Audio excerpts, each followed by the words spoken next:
Well, to the 2016 race now, where Donald Trump has kept up something of a packed schedule ahead of his first debate against Hillary Clinton on Monday. Yesterday, in fact, the GOP nominee was in Pennsylvania, where he weighed in on the upcoming matchup at a campaign rally. Also, he did so, as you can see, while standing in line for a cheesesteak.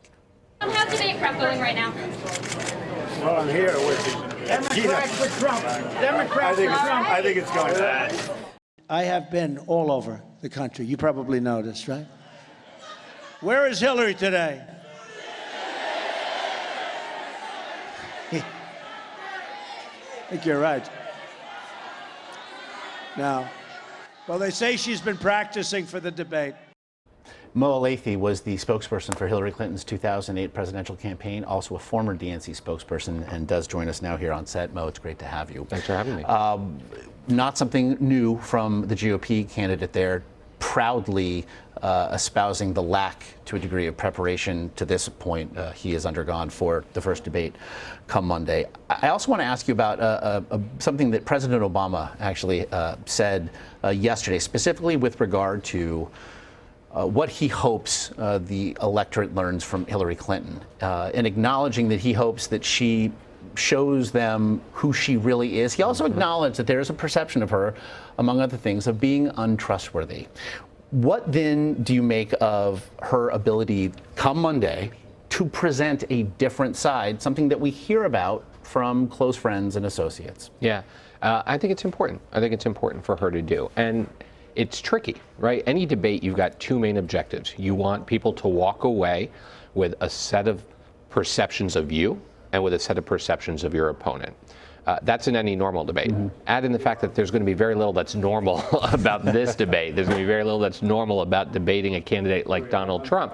So the pressure's on, and that's a tricky line to walk. But at the same time, I think it is incredibly important that she walk in there and she makes her compelling case as to how she is the champion for everyday Americans as compared to Donald Trump. If she can walk out of there with people understanding she, or at least beginning to think about her as their champion, and that Donald Trump is a guy who's only been in it for himself and not a guy you want to trust with the nuclear codes, then I think her team would call that a win. There's an irresistible force, immovable object quality in the days now leading up to this. It has been said for months now.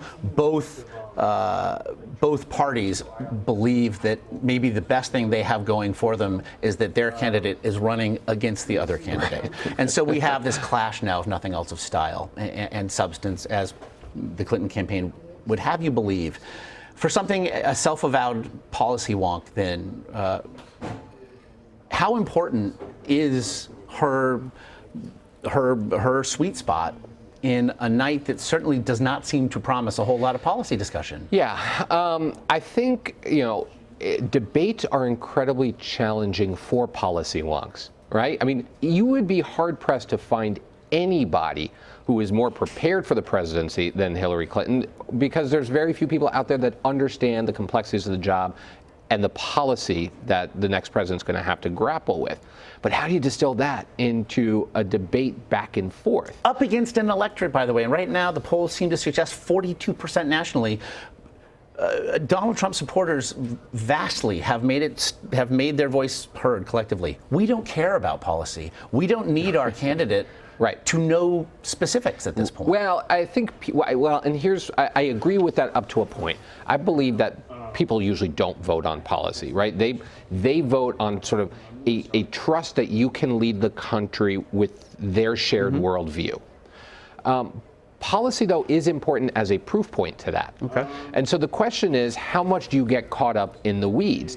They also want to know that you know enough to get the job done, and that's where I think she's got the advantage on Trump. And so she's got to be able to say, here's where I want to take the country at the 20,000-foot level, talk about the policy as the proof points, but then call out his inconsistencies at best, his lies at worst, his lack of substance, to sort of set that tone or set that stage that he's actually not ready for the job. Is there a concern then on two major points? As somebody who said she's looking to fact check him during this debate, it would seem then that she's also saying, I'm going to get everything right So is there a concern, A, that she could get something wrong, or that B, specifically with regard to the email scandal? It was something that Bernie Sanders made very clear early on in the primary season in those debates that he had no interest in discussing. That will not be the case come Monday night.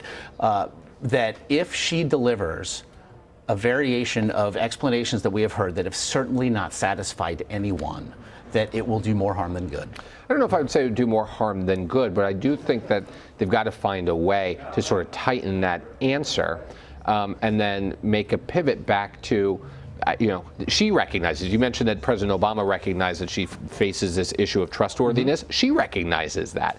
And so to be able to take that and address it in a clear, concise way where she takes responsibility, as she has done, but then pivot to a broader conversation about what it is she's fighting for, then I think she can move past it.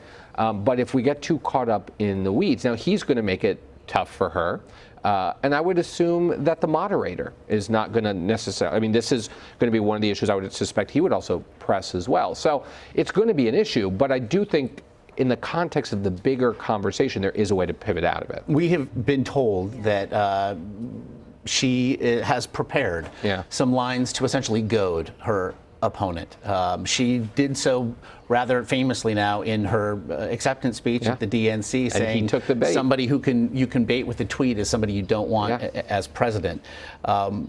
She has made it clear that she is preparing for two Donald Trumps. When Donald Trump's primary season opponents tried to do that, tried to go there, it did not work well for them.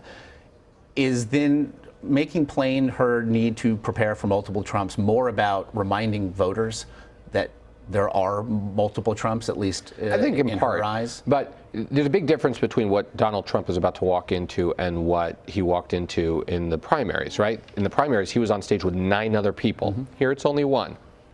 In the primaries, the other candidates were going at each other to try to position themselves as the alternative. That dynamic is gone. And in the primaries, when they tried to goad him, they tried to do it by being Trump light, right? Using the same kind of approach, giving him nicknames, mocking his hand size or what have you. I don't think that's how she would approach it. I think, she's got other ways to get under his skin, and I think showing that temperament is going to be important. But as I started, right, they want to show that Donald Trump is temperamentally unfit to be president. They want to show that he's not a guy you want to trust with the nuclear codes. They want to show that he's not in it for you, he's only in it for himself. And that's all fine. But she cannot lose the importance of telling the American people who she is and where she wants to take the country and why they can trust her to do that. With respect to the absolute import of Election Day, I do think it's fair to say all eyes have turned for many, many months to what will happen Monday night, and that it's going to be a show. Hundreds of millions of Americans' eyes will be glued. Mo Elleithee, as always, we really appreciate the time. Thank you.